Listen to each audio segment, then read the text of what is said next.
Welcome back, everyone, and I am very excited to be sitting with a woman you should absolutely know, and definitely one you've probably seen around. I'm here with Katie Slimko-Tuvell, the president and CEO of the Rancho Mirage Chamber of Commerce. Yes. But also a fantastic example of a human being. Oh, I have to thank say you. that so much. So I'm very grateful for you to be sitting here, and I'm looking forward to kind of talking and getting to know you. So let's start with the dry. Sure. What are some of your day-to-day tasks in your position? Yeah, absolutely. So the chamber, a lot of people think chamber and they think mixers and ribbon cuttings, which is fine because that is part of what a chamber does. Yeah. But I'm here to tell you and everyone listening, most chambers, and I think our chamber especially, this is not your grandfather's chamber anymore, right? And there was nothing wrong with that. It's just changed and evolved so much over time. So if you think about it, we sit in the middle between, if there's a triangle, between government, business, and residents. So we're kind of in the center of the community in a really special place. And our goal is to create just positivity and health and a strong economy, jobs, right? Anything we can do to just help our community make it to the next level. And so day to day looks, oh my gosh, so different. Yesterday I was wearing a ball cap and shorts because I was running around picking things up, but it might be advocacy. It might be letter writing with U.S. Chamber and Cal Chamber, working with all of our lawmakers, even speaking at council meetings about businesses coming to town or developments, how important they are to the area. Or I do a lot of hands-on work right with our membership. So making sure that they're getting what they need. So as a CEO at the chamber, I really have to stay in tune and in touch to what they're going through, the pain points, and understanding how we then can help provide some services that might help them make it to the next level, or sometimes just make it to the next month, right? Running a small business is probably the hardest job, as you know. Oh, yeah. You work the most, you pay yourself last. And so any amount of resources that we can provide is always welcome. And so I'm an overachiever, as I know you are, as I know a lot of the women that have been in this seat are. And so we just do everything we can to help people in business day after day.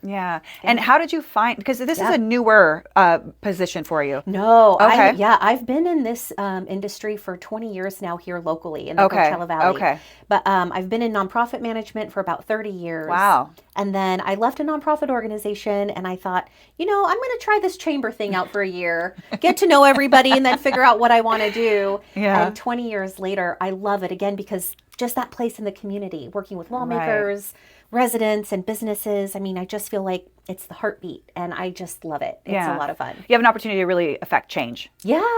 What's something that you've done recently that you feel really good about? Oh, man. I would say, I'm an expo girl. We put on expo events every year, the biggest one in the Valley, and so that is a lot of fun. This last year, again, knowing the business community and asking a lot of questions, a big issue that keeps coming up is the workforce and the talent pipeline, and really connecting our schools and youth or just people looking for work, connecting them to our businesses. And so we added the component of job fair to our expo, and we started partnering with COD and CSUSB, and to see all of the job seekers that came that day, I was just almost in tears because there was a line of them before we even opened, and they had their resumes and they kind of looked scared. And I thought, holy cow, this is working. This is when you see something really work. Absolutely. And we've heard from people from that event that have said, Fraser Pest Control said, Katie, we found someone, they're full time now. Like, this was a game changer for us. Sign us up next year. And when we can do that, we know we're doing our best job. So sometimes it's not, the biggest bang that we feel successful. It's in all of the little stories that really add up and make us feel really good about the work. I'm a firm believer that real change starts like just little pebbles. It's little pebbles. Like, everybody wants to throw the boulder in, but real change is affected in little spurts throughout. And I think that's so important. And for our small businesses or nonprofits, like, that's what they frankly need. They just need that level of time and attention and care. And so, and it goes both ways. Like, we also help the businesses, the employers. Sometimes they come to us and say, we're hiring, we need someone, but they may not have a job description and they may not have a 401k or and so we try to really help them be great employers by getting some things together so that they're really attracting the right talent or able to retain the right talent. That's amazing. I did not know that was something that was even available. And so obviously you're the Rancho Mirage chamber, but you would help anyone from any city if they came to you, any business, right? Yeah. If you look at our members map, we really have members from across the valley. So it's really concentrated in the center, but we're about 650, 700 members strong. We represent about 15,000, 20,000 employees. So when we do those letter writing campaigns, we're really speaking on behalf of a big piece of the workforce and leadership and big stakeholders in the area. Wow. And is that a standard for all the different chambers, or is that something that you have kind of put together? Yeah, interesting question. You know, every chamber is very different. I've worked at a few chambers here locally, and they all are just a little bit different. Like Greater Coachella Valley Chamber, I think they do a lot of big advocacy, but maybe like less or lighter on the member services part, like the expo events, things like that. Other chambers may not do advocacy at all, but advocacy also looks like, again, it's paying attention. I do read like the Desert Sun, and if I see like the health department closing down a lot of different places, that's my cue to say something's not right. So our goals are aligned in that they want to have healthy open businesses and we want to have healthy open businesses. So sometimes it's about having an open dialogue. So being able to have that close relationship with the supervisor and the supervisor's office, being able to call and say, hey, you know, this place has been open for 30 years and this business owner has been doing this forever. I think something's off. So we had that conversation happen once, and we found out it was a newer health inspector. It was a training issue. We were able to get places back open. But then you can start to visualize how having like a voice of business like me is important, so that the business themselves aren't asking or complaining, right? Right, because that doesn't sound the same. Yeah, and they might be worried about retaliation. And so I'm kind of that buffer that doesn't mind going out and having some hard conversations. But I'm a pretty diplomatic person, so I'm not trying to win, I'm just trying to get to a solution. Well, sometimes the skill of communication isn't something that everyone has. And saying something just the right way can smooth it over and be very nice and easy. We have to do that a lot in my business. I'm sure. Right, Nikki? Yeah. So, and it's such an important skill. It's such an important, and when you're working with people and a lot of people in a lot of different businesses, to have that is so key. So I'm really just thinking, I really did not know that this was the role you were playing, and not just you specifically, but the chamber it was, because I used to work in restaurants. I know what it means to have anything below an A, and what the small amount of things really that it takes to reduce you from an A to a B, and that means people are not going to come in. That's right. That's a big deal. And it can lead to, again, when it's in the paper, people are suddenly like, we're never going to go again. And that's also where we work on advocacy. We want to make sure the rules and laws and regulations are really fair for a small business. And sometimes it's overreach. And again, having those relationships with our lawmakers, it's never, a fight. It's, hey, how do you want me to guide these businesses so that they make it? Because you want them to make it. These are your constituents. So how do we work together? In fact, we did a lot of that during the pandemic. We did a lot of not trying to open before we were supposed to. No one wanted to break any rules.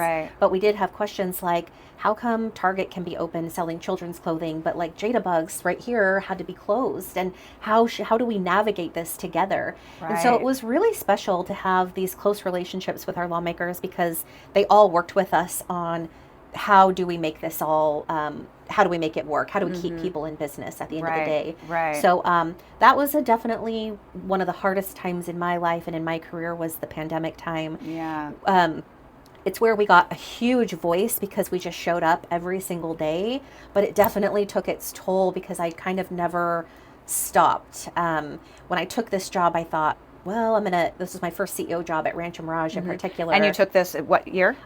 In 2019. 18, but really 19 was my first year. So COVID was just around the corner. It was. You were still green on, And so I took the job and I thought, okay, I'm going to be a CEO, but I'm going to have boundaries.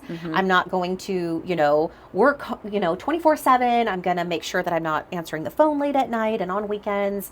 And I thought, I'm going to try not to lead with heart. I'm going to just try to lead with my head. And I kind of had this big plan. And then it was like, then COVID happened. And it was like, God was like, no, right. you just need to lead with your heart. And that's who you are. Yeah. And that is the right way. And so I was like, oh my gosh, how interesting the way I just saw leadership in a completely different capacity. And it is like where my sweet spot is. And so, I learned a lot of big lessons, and I just did what my gut told me to do. Yeah. And we just tried to go out and took the calls at 8:00 at night. And it was the restaurateur saying, we have to get rid of our whole staff. We have to let everybody go. And crying, what are we supposed to do? And walking them through, there's unemployment. Let me walk you through the paperwork and things like that. So, So now when you see that part of me leading with heart, I've really learned that that's my brand and my true purpose. I mean, I think even if somebody has not met you in person, it just radiates from you. Oh, thanks. I mean, I say that and I mean it. And you recently came into my world, like through leadership, Coachella Valley, and like, all these like circles that kind of keep doing this. Yeah. And it's just so true. It really just shines from you. Oh, so I have to ask, what was the thought process that made you feel like you had to be different as you stepped into this new role? Well, it just was, it was just, there was no rules anymore. Everything had to be from scratch, and it had to be super authentic, and I just had to show up. And I think what inspired me too was like watching all my small businesses work harder than they've ever worked, trying to figure things out, trying to navigate. And I thought, well, I better work as hard as all of these people are working right now and really do everything I can to be a resource. Right. And so I was just like, it's time to dig in and figure it out and be in the mess with everybody. Yeah. And that, you could tell that resonated with everyone in the community. And I thought, okay, I'm doing the right thing. And I was kind of scared because you don't want to say the wrong thing and get canceled. You know, it's scary when you're in that kind of situation and people are angry, but if you show up with like love and you really just show up with your best effort and energy, and I didn't know necessarily anything other people didn't, like what tier we're in or what it meant. Sometimes I got information sooner, or I would listen to the governor speak for a few hours and try to regurgitate some of what he said. But it was just showing up for people. And when you do that, I think with an open mind and an open heart, then I think you create trust. And people just wanted to feel some love and some direction and some community leadership. And like a beacon or something to look to feel like, okay, it's going to be okay. Yes. Like it's going to be okay. Yes. And to that point, I tried though not to be like, I think they've referred to it as like toxic positivity. Oh, sure. So I try not to show up and be like, everything's going to be fine. Because it wasn't. Some days I got on like our live videos and I was like, today sucks. Like, this is terrible. But I did try to find, what can we do? Right. Like, can we get tacos to go from this place? It's Taco Tuesday. Like, can we support kids in some way? Or what did we do? We think of an example we actually did. Everyone wanted to support the medical community, but let's be honest, no one wanted to get close, or everyone was afraid. Time. No one could find PPE or things like that. But so again, all I could think of, I was like, you're all at home, you all have plenty of groceries because the grocery stores are empty. So why don't you all bake cookies, drop them off here, and we will take them to all the hospitals. And I will tell you, we had thousands and thousands and thousands of cookies. Oh my And so gosh. we still do it to this day because we couldn't stop doing the tradition. So I love every that. year. But it was just our little way to drop them off and say, we're thinking about you, we love you. And the community definitely came out in full force. That's amazing. I didn't know that. Yeah. Yeah, that's so great. We'll invite you to our holiday party this year. You got to bring some cookies. I will bake some cookies. Sounds good. Oh, very good. Well, so let's switch gears a little bit here. I do want to share, and I said this to you earlier, but I'm sure I know I'm not the only one, but a few times over the past 6 months or so, you've sent me some really sweet thoughts. Yeah.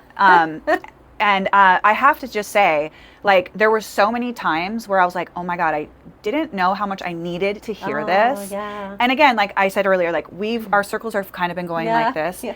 I think that's such a special quality. And I think that obviously you do that because it comes to your heart. Yeah.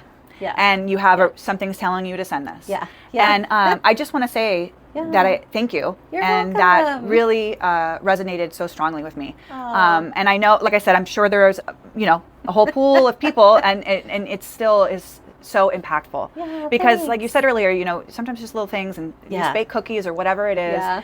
It doesn't have to be something big. Yeah. It doesn't have to be something that's like with flashing lights and everybody knows that I did this. It's just the little things. Yeah. Yeah. You know, and it's, I feel like we can all use social media for good, and it's fun to lift other people up, but also especially women in our community, it's really neat to just lift up other women. I think we're all working so hard, and I mean men are working hard too. Our whole community does, and you know, I take my position seriously, not too seriously, but it's a neat opportunity to go and help people maybe have a better day, or take some of the cheesy things that I see in my, you know, Instagram feed and share them with people that I love. And because I see you all out there shining bright too, and sharing positivity out there. And I had just learned recently, well, in the past, year or so, maybe, you can really curate your Instagram feed. Yeah. Have you done that? No, well, not intentionally like that, but I was just thinking that in my head because you probably get a lot of that in your feed. I do too, like a lot of like thoughts and a lot of dogs and you know what I mean, like some nature's in there, you know, but it's such a true thing. Like, or your feed could be filled with negativity and, you know, whatever negativity looks like to you. So I won't list things that might be for me, right? But, and it really gets you down. Like you pick up that phone and sometimes I open it up and I'm like, deflated, you know. It's such a crazy thing because it's so part of our lives. Definitely. And you kind of I can't go without it. It really is part of my connection to the community. Right. But when I learned how to curate my feeds, I just got so excited because I was like, I want to hear all the personal development stuff, all of the leadership So what did you stuff. do to curate your feed? Yeah, so I can't remember all the instructions exactly for everybody, but there is a way, and it'll ask you like categories of things you specifically want to see. And it starts to, once you start to click on inspirational, motivational, hiking, working out, all of these things, then it starts to really kind of find your theme and give you more of those examples. And then it'll ask you, what are things you don't want to see or hear? And you can start to X those out. And so it's kind of been a neat thing. But again, just a fun thing for me to be able to share with girls and ladies, women who are out there really creating great change. And it's been so much on my heart lately that in my 20 years of chamber work, we have never put on a women's event. But we are looking at putting one on next year. What does that look like? It's going to be called Catalyst. And it'll be called Catalyst Women Creating Change. And we want to honor one woman with a Catalyst Award, Catalyst of the Year. And we just want to bring in powerful women in the area that are creating great change. And kind of what you're doing here, showcase them, have them speak, have them share. And I want to try to make it as interactive as possible so that people don't feel like they're being talked at for half a day or whatever. Right. But I do see just our community changing, shifting a little bit. And I see there's some great women's organizations. There's a lot of that. There's a lot of that. And a lot of opportunities more and more for women to have, you know, a place where we're all together in a community and just lifting each other up. That's right. And so I work with a Women's Leader Forum and Girlfriend Factor, and we work with all of them. And so I thought, how can we kind of bring some of these groups together and just do something together? And it still is kind of, I'm milling it around in my head, but I'm picturing like a Rise conference like Rachel Hollis does and things like that, that'll just kind of bring everyone some new energy, a lot of fun. That sounds really exciting. So I think May of 27 is what we're looking at. That's so exciting. New things all the time. That's awesome. Right. You know, it's interesting because obviously we love to lift up women, but that's not to tear down men. Right. You know what I mean? And I think sometimes those two things go hand in hand, and it's so unnecessary. Right. Because women being strong and empowered choose and make better decisions than women who are not. That's right. And creating the environment of care and love and working together. And I can see it. I can just see it coming to fruition. And so it's interesting. Sometimes my board is like, well, how do you know that that's going to be successful? Or same with the expo and the job fair. And I'm like, well, you've got to trust my gut. That's all it is. I don't know what else to tell you. I mean, I work with chambers all across, you know, the nation and Western Association of Chamber Executives. But that one I think is going to have just a little bit of extra flair in it for our community. Yeah. Well, and there's just so many amazing women in the community. Yeah. I've already started to get nominations in today, actually. Oh, that's so cool. Good for you. That's amazing. Thanks. It'll be a good time. And also newly married. Yes. Oh my gosh. My whole life just opened up. Just opened up completely. And as we were talking earlier before we went on and talking a little bit about being vulnerable and kind of, I did go through a lot of hard times in the past few years. And I shared what I could with the community because I knew I wasn't the only one going through divorce or going through loss or heartbreak or hardship or navigating. I mean, life is challenging. Yes. And we also grow so much through adversity. And I got to lean on a lot of people at that time. So it was really comforting. I got to feel, I think, what I give out a lot. I got to feel that really come back to me during that time, which was really special. Yeah. And then I kind of, I journal and I wrote a list one day. Okay, if I wanted to start dating again, what would my non-negotiables be? And so I wrote this list. And I thought, okay, there it is. I'm going to put it away and whatever. And then I met Mark, who you know, and we went to breakfast one day and he just said, all right, well, I'm just going to tell you everything about me. And it was... I could just see you him. Can, huh? Yes. Oh, that's and it so was like funny. He just went down that list and was like, I'm this and I'm that and I'm this. Because he was just like, you got to know everything. I'm just going to share it all. And I thought, wow, that's so interesting. And I went back to my journal and I wrote, and I still have it. It just says, it's like God said, this, Katie, right here. Here's your list. And so after that, that was it. That's awesome. Yeah. I am divorced as well. I went through a divorce about 7 or 8 years ago, and not in a negative way to my ex-husband, but it was the best thing that I ever did in my whole entire life for myself. Yes. You know, we make a lot of choices as young women, and it's funny. I was having this thought, like taking a shower, and you know, this is very random Kelly thought right now, but like I was thinking, it's like, why do we, when we're younger, inevitably make choices that really aren't in our best interest? And it's not because of anything, except for we just make bad choices sometimes. Yeah. And there's a lot of factors in that. There's not one reason why. But we do it when we're younger. Yeah. And we meet people and we love them. Yeah. And we come to the point, hopefully, that we realize that this is not good. It's not right. Yeah. And I'm like, it was so hard. Gratefully, it was like during COVID, so I didn't have to deal with any seeing him, people asking me about it. And people didn't even know for like years. Wow. And similar, I was like, what does that look like? Like, what does it look like when I go and I do this again? And similarly met just the most amazing human being that, you know what I mean? And it's like, this is what it's supposed to be like. You know what I mean? Like there should be non-negotiables and they should all be met. Yes. You know what I mean? Like we sell ourselves short. Like, well, I want these 10 things, but I guess I'll take 6. I mean, and no one's perfect. And you just start going through that in your head. And I agree with you. I think it was the best thing that happened to me too. And I feel like that's a super brave, vulnerable thing to say, but I think saying it could help free someone else and hearing that. And I learned so much about myself. 100%. And I learned about codependency and all of the things where I was like, I don't have to save everyone. This is wild. Right. I'm not supposed to take care of you at the risk of losing everything about me. Oh, okay. Yeah. And it's like you wish you could learn that younger. Yeah. You know what I mean? Like you want to tell your the young women around you this thing. That's right. But sometimes you just have to experience, like you can't always learn that way, unfortunately. But you know what's beautiful is being able to look back at those times and kind of figure out, wow, here is where I missed and here's where I grew and here's who I am today.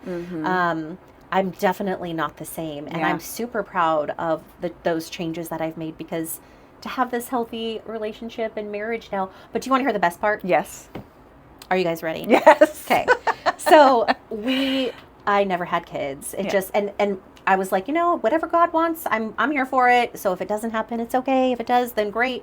So never had children. And then Mark has 3 kids and we have 10 grandchildren now. I know. So married into this family with like 10 grandkids. And it was like, I truly believe, God was saying, yes, this, like, I remember talking about it when I was younger thinking, I'll probably have like 7 kids, like 8, I'm sure of it. And again, didn't pan out and I was okay with life, but I'm thinking back now to that time, thinking this was the plan somehow. Right, like it wouldn't have fit in your life then. Yeah. Right, like it wasn't supposed to be like that then, but it can and does fit in your life now.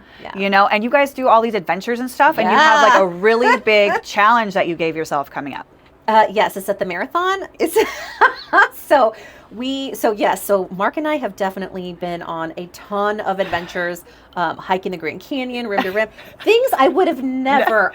This is Mark, and I'm just showing up to the adventures. Good book is The Year of Yes. If anybody needs a great book to read or listen to, but so I met him during my Year of Yes. So we started to do all these crazy things, and now it is just part of our life, which. For me, you know, he's so athletic. I'm really just showing up and trying my hardest. But so I do go to the gym with Mark. Yes. Okay. And I asked him how old he was today. I won't share it. But I'm just like, Jesus Christ, Mark. Like, how are you, you know, how are you doing it? And he's so cute because sometimes he'll be like, I can't really hear you, Kelly. You know, but I just admire that. And he's done all kinds of challenges around that. I just admire that so much. And it's a testament to just doing it. Yes. And he's all about it. Just show up, just keep moving forward. And, you know, we'll figure it out when we get there. And me, I'm a planner. I'm like, but what kind of equipment do I need? And what kind of tent do we need? And what about, and he's like, just show up and we'll figure it out. But so I feel like we balance each other. But so our next adventures, we're going to go to Jackson Hole in August. And he'll be in the John Wayne Grit Series Marathon with grandson Ty. Amazing. Ty is amazing. I'm a huge Ty fan. Yes. I'm like, this kid, what the heck? I mean, he's already accomplished all these things. Yes. It's just like, there is no limit. And he's this close to beating Mark when on their run. So I wonder if this next race, he's going to go faster than Mark. How old is he? 10. He'll be 11 in November. I know. It's just wild. So wild. Okay. And then we're going to do... Half Dome. We're going to hike the Half Dome and go up the cables to the top in September. But the thing I'm doing kind of on my own, my promise to myself was, I started running, which is not easy, but are you a runner? No, God, no. It is really hard. Yeah, it is really hard. But I really enjoy it. Good. It's kind of one of those things I've just enjoyed doing every single day, if I can do it every day. And then I would love to, I'm 48, so in 2 years, I would love to run a marathon. And that is the goal. I think that's way doable. Thought if I just start and I just, again, show up, keep doing it, one foot in front of the other, then, and I'd love to do it at Disneyland if I can. That's my dream. Nikki is a huge Disneyland fan. Let's do it. Start training. I can't run. Okay. I shouldn't say can't, but I won't. Okay. Well, that's my dream, to do the Disney half marathon. That would be, very cool. I see that for you for sure. Yeah, it'll awesome. be fun. It's so nice. I mean, to love your life. Yeah, it really is. Yeah. But I also think, like, my sister and I were just talking about this, and you know, we really do write lists of what we want to accomplish, what we see for our future. There's a lot of envisioning that we do on, like, what kind of people do we want to be? You know, do we want to dive in deeper as a Christian? Do we want to accomplish these physical, you know, goals that we have? What kind of family life do we want to have? And those really help. And the other day when we were talking, I posted it recently that she had a list as well, and my list with Mark and everything. And she said, Katie, I think we need new lists. I think we've got to this place right now. And I, you know, bought my home in North Carolina, and that was on my list, and all these things. And so we've started our new list. But I think the other part of that, living your best life, is gratitude. And not to mention just all these different lists, but when you start that gratitude practice, it really does something to your subconscious where you look for all the good things. When you write them down every day and say, I'm grateful for whatever it might be. It's the simplicity of that people say it doesn't work, right? I'm not going to, that won't work for me. Right. It sounds too simple, like, you know. Oh my gosh. But it's so true. And really, like, keeping up with that each day. And even if it's like wow, like, how beautiful is the sky right now? Yeah. Like, you know, grateful that we can sit here. I totally agree. I fully believe that we wake up and decide. Yeah. We decide how we're going to feel that day by the first couple thoughts that we have. Yeah. And that day goes a certain way by the way that we think about it. That's right. And the power of the mind is a true thing. Totally. It's a true thing. And I feel like that'll be a big part of our conference, is that mindset, and how you can wake up and you can immediately go into, and it feels very natural to be like, okay, my list of things to do. What's my email? What are the first things? And your life can then just go on autopilot of all the things you have to do and tasks. And so we do a practice at our home, and this is part of what I love about Mark is he works on himself every single day. We just take time in the morning and do the list, the journaling, reading the Bible, reading, these couples books that we have. And I mean, just getting centered just a little bit, but it does keep you in this cool mindset where you're just always looking for good. Mm-hmm. And when you look for good, you find it. Mm-hmm. And so that's been a big part of us, like living that best life. And then it becomes easier when things do like derail you, because it happens and bad days happen. Life is constantly lifing. So you never know what it's going to be. Yeah. And then having that practice, it really helps you just get back on track again. Yeah. Okay, let's recenter again and let's go. So, it's been amazing. That's so good. Yeah. I love that. I love that very much. I love that for you, and I love that for him, because he just is a sweet soul. Yeah. It's like the perfect little coupling there, because he introduced me to you at, what was it, the girlfriend? What was it? Your best shoe forward? Oh. Something like that. Yes. And I was like, Desert Best Friends Closet, yes. maybe? Okay. I was like, Mark, in my head, I'm like, yes, Mark, this works. Just because at that point we had known each other for a couple years, like going to the gym, you know what I mean? I was like, yes, I like this. What? And then I started, and I was like, Mark, you got a girlfriend? That's so cool. So I love that. I loved it. People being happy is a special thing. Yeah, definitely. And then it's just fun to, share that with everyone, and it helps me be more productive and all of that. So life just opened up and unfolded in the most beautiful of ways. Yeah, and there's still so much time left. Yes. Yeah. Well, a couple things. If people were interested in being a part of the chamber, sure. What would be their path? Who should think that through? What does that look like? Yeah. So it's not for everyone. Mm-hmm. So when you join a chamber, you just want to make sure that you are kind of ready to get involved and engaged in your community. And the reason I say that's not for everyone is because there are some people who just are not going to be able to have the time to really see it through. Sure. But when you want to build your profile in the community, when you want to build your sphere of influence, when you are looking for resources and connections, support, that advocacy piece matters to you, that's when you join. And then we really try to help onboard people just the right way and say, let's do this intentionally. We just don't want you to send in a check and say, I've joined the chamber. We want to onboard you and really think out what your plan of involvement looks like, because we don't want to overwhelm you. Like, you have a job, you've got work, you've got your own thing to do.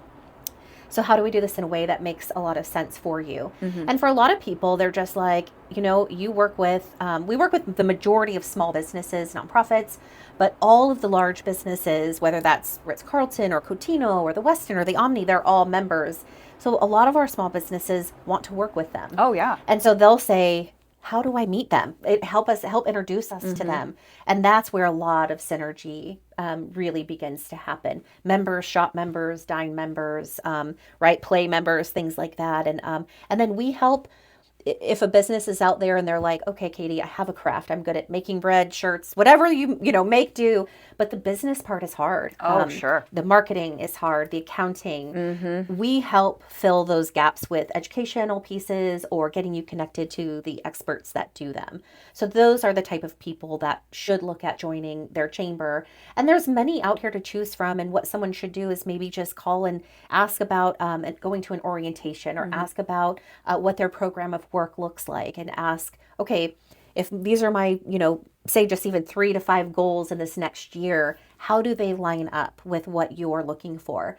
And that's where my experience and my team, you see us shining a lot in the community. It's that showing is what you see a lot of. So yeah. That's very good. Yeah. Is there anything else you'd like to touch on before I don't think so. I just want to thank everyone thank you so much too. Thank you to everyone for, when we put out words of like, shopping locally, shopping small. Oh, yeah. I want to thank everyone just from the bottom of my heart, because when we put those messages out there, it's really fun to see people really do it, or checking in at Wilma and Frida's and getting their Pop Tarts. It's such a small thing, but it makes such a difference. It does. Yeah. You're helping to keep people employed. That means our neighbors have jobs and they're able to then send their kids to dance classes. And so I get to see this economy move because I'm so close to it all the time. So just want to thank everyone for doing their part because we watch it happen. And it's a neat and special thing to be part of. Yeah. So thank you. Well, we want to thank you for sitting with us today. Sure. It's such a pleasure. I really appreciate it. And thank you for being such that shining beacon light of just wholesome goodness. I can't stand it.